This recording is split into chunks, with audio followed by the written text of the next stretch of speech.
The governor launches Omieko project. House of Representatives moves to regulate, promotes renewable energy control. On the front in Cote d'Ivoire, authorities tighten ban on protest ahead presidential election. And in sports, Turkish club Besiktas named Super Eagles player Wilfred Ndidi as vice captain. And now the details. I am Mike James. Lagos State Governor Babajide Sanwo-Olu has launched the Omieko project, describing it as a signal that Lagos is ready to lead Africa in building a sustainable, connected, forward-thinking water transportation ecosystem. Speaking at the ceremony at 5 Cowries Ferry Terminal, Governor Sanwo-Olu said the project is a relief to every Lagosian who has known the frustration of traffic greed and wasted man-hour.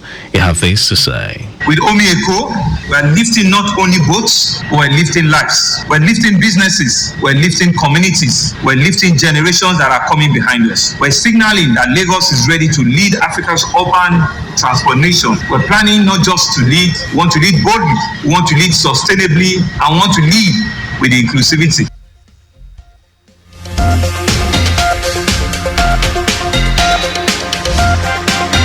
Commissioner for Transportation Oluwaseun Oshiyemi extends appreciation to the French partners for making Omieko project a global benchmark for sustainable mobility, which represents innovation in motion and seeks to empower communities and create job opportunities. This initiative also reinforces Lagos' growing reputation as a global city of innovation and a successful hosting of the 2025 Iron World Championship inaugural occasion on the African continent. The world's electric power boat race on these very waters prove that Lagos is ready to lead Africa in sustainable maritime technology and blue economy development. Chairman House Committee on Transportation at the Lagos State House of Assembly, Temitope Adewale, said the project aligns with the commitment of the intermodal transport system to boost economic activities in the state. In his welcome address, the special advisor to the governor on blue economy, Damilola Emmanuel, appreciated Governor Babajide Sanwo-Olu for the launch of the laudable Omieko project, stating that it will complement other means of transportation in the state and not compete. We're going to be upgrading 20 jetties and terminals. We're going to be dredging and channelizing 15 routes for safer and faster transport.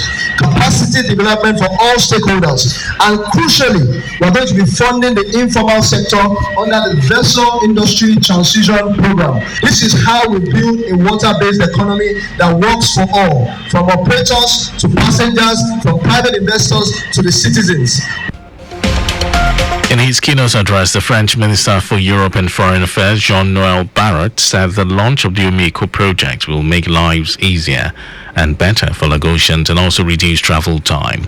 Also speaking, the former governor of Lagos State, Babatunde Fashola, said the project is a laudable initiative that will help make the city resilient for all.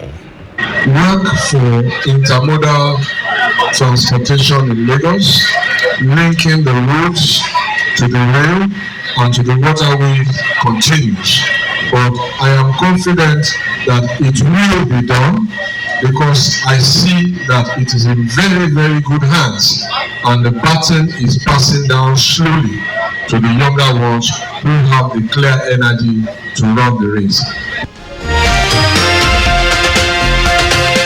Notable personalities who graced the launch of the Omieko project include Secretary to the State Government Abimbola Salounde, Body of Permanent Secretaries, traditional rulers, party chieftains, heads of agencies, among others. The Lagos State Government says the parents and community leaders have a crucial role to play in encouraging their wards to see the military as a respectable and patriotic profession rather than one associated with fear or danger. Secretary to the State Government, Abimbola Salounde, stated this during the sensitization program for the 90th Regular Recruit Intake, RRI military recruitment exercise for young men and women into the Nigerian Army. Salounde commended the Nigerian Army for taking the message of national service directly to the grassroots, while briefing on the recruitment procedures, eligibility criteria, and the various career opportunities available within the Nigerian Army, from engineering and medical services to administration, education, and logistics. In his keynote address, the Brigadier General Adeleye Lawal said the sensitization exercise is part of efforts to correct negative perceptions about the military and promote the army as a noble and rewarding career choice for young Nigerians.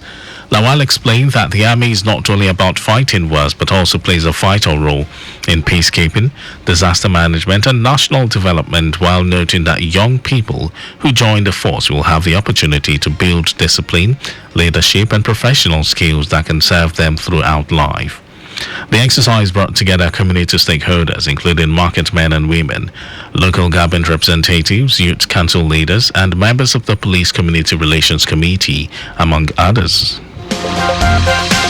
Lagos State Commissioner for Fiscal Planning and Urban Development, Oluyinka Olumide, has called on residents, Community Development Association (CDAs), Community Development Committees (CDCs), and other stakeholders in Ojo, Badagry, Iba, Otuawuri, Amuwo, Oriade, and Oloruda districts to ensure they obtain planning permits for all fiscal development in their areas.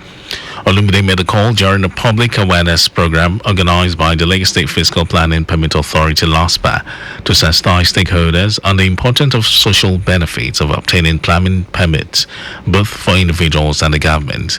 He explained that many structures cited and the right-of-way would be demolished once the government begins road construction in the affected areas, stressing that such losses could have been avoided if the owners had secured proper planning permits. In his remarks, the General Manager of LASPA, Kehinde Oshinaike, expressed appreciation to all participants responding to the invitation despite the short notice. He reiterated the LASPA's openness to the public and encouraged residents, developers, and professionals to visit the authority for clarification or assistance regarding planning permit applications. The President General of Alaba International Amalgamated Council, Camillus Amajoyi, pledged that property owners and developers at the Alaba Trade Fair would now strictly adhere to the law by obtaining planning permits before reconstructing their plazas. And now to the rest of the stories. The House of Representatives is considering a bill to amend the Electricity Act 2023 to divest the Nigerian Electricity Regulatory Commission, the Rural Electrification Agency, and the Rural Electrification Fund of powers to regulate, promote, or undertake the development and utilization of renewable energy. The bill seeks to establish the National Authority for Renewable Energy to regulate, control the development of the sector in Nigeria.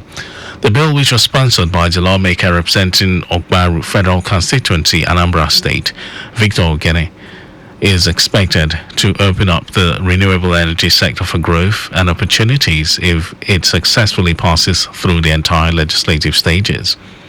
Ogene said it will also create, promote, and regulate efficient renewable energy industry and market structures, and to ensure the optimal use of resources for the promotion of renewable energy services. The chairman of the National Association of Nigerian Students, Federal Capital Territory, Thank God, Chinemerem, has urged Nigerian youths to shun fraud and cyber attacks, noting that it threatens the nation's identity. Chimenem also called on Nigerian youths to take the lead in securing the nation's digital future through innovation, responsibility, and cyber awareness. Speaking at a cybersecurity summit held at the University of Abuja, he urged students to embrace technology not only as users but as protectors and innovators.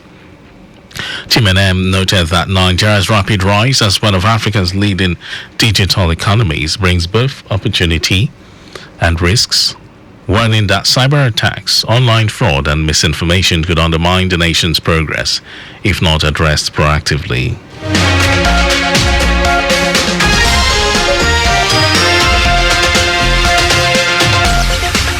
And in some foreign news, Cote d'Ivoire authorities have imposed a sweeping 2-month ban on political rallies and demonstrators just a week before a presidential election in a move further restricting opposition activity.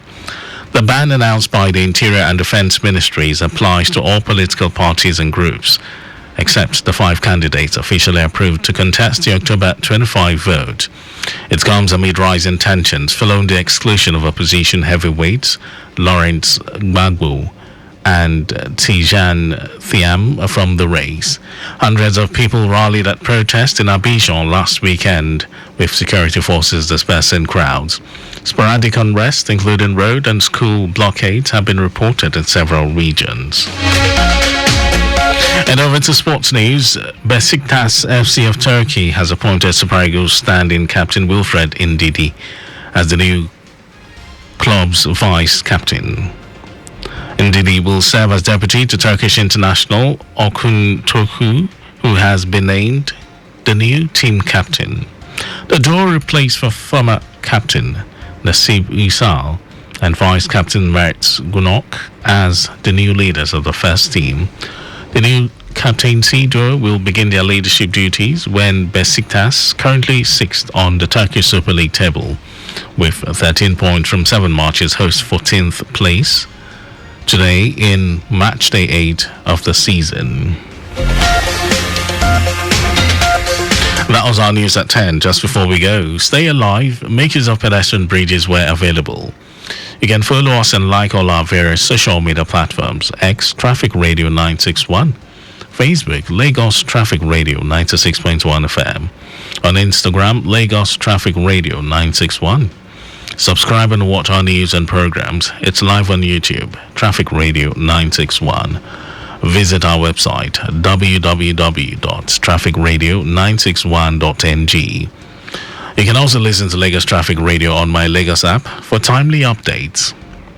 Did you know that under the Sanwo-Olu administration, 250 women trained through an empowerment workshop on intercrop of maize and cassava with demonstration plots for practical knowledge? Well, you can always get more details on the Legacy Government website. And to end the news, here are the highlights of the major stories. The Legacy Governor Babajide Sanwo-Olu has launched the Omieko project, describing it as a signal that Lagos is ready to lead Africa in building a sustainable, connected, forward-thinking water transportation ecosystem. The House of Representatives is considering a bill to amend the Electricity Act 2023 to divest the Nigerian Electricity Regulatory Commission, the Rural Electrification Agency, and the Rural Electrification Fund for powers to regulate, promote, or undertake the development and utilization of renewable energy. We also told you that Cote d'Ivoire authorities have imposed a sweeping 2-month ban on political rallies and demonstrations just a week before a presidential election in a move further restricting opposition activity. And in sports, Besiktas FC of Turkey has appointed Super Eagles standing captain Wilfred Ndidi as the club's new vice captain. And for contact with the newsroom, send a message to info@trafficradio961.ng. That ends the news broadcast compiled by Zainab Adebeshi. My name is Mike James. Good morning and thank you, Lagos, for listening.